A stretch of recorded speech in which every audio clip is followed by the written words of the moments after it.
बिस्मिल्लाहिर्रहमानिर्रहीम। अस्सलामुअलैकुम व्यूअर्स, उम्मीद है कि आप सब लोग बिल्कुल खैरियत से होंगे।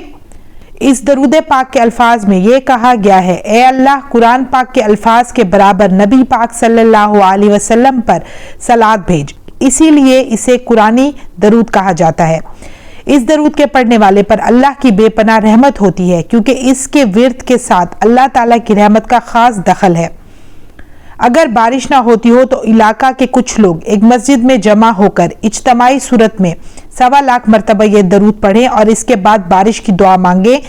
इंशाअल्लाह अल्लाह पाक के हुक्म से दुआ कबूल होगी और रहमत रब्बी का बादल आसमानों पर छाकर बरसना शुरू हो जाएगा।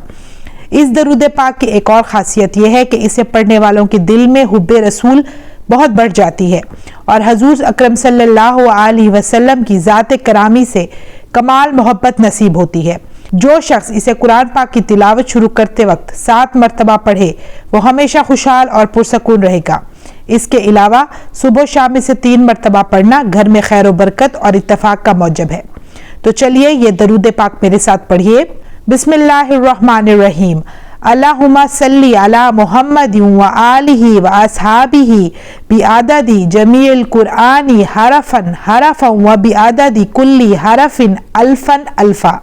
शुरू करती हूँ अल्लाह के नाम से जो बड़ा मेहरबान निहायत रहम करने वाला है।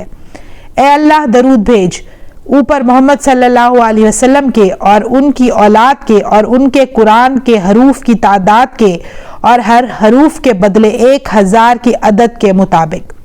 तो व्यूअर्स, मुझे दीजिए इजाजत। इंशाल्लाह मैं फिर हाजिर होंगी। अपना ढेर सारा ख्याल रखिएगा, दुआ में याद रखिएगा। अल्लाह हाफिज।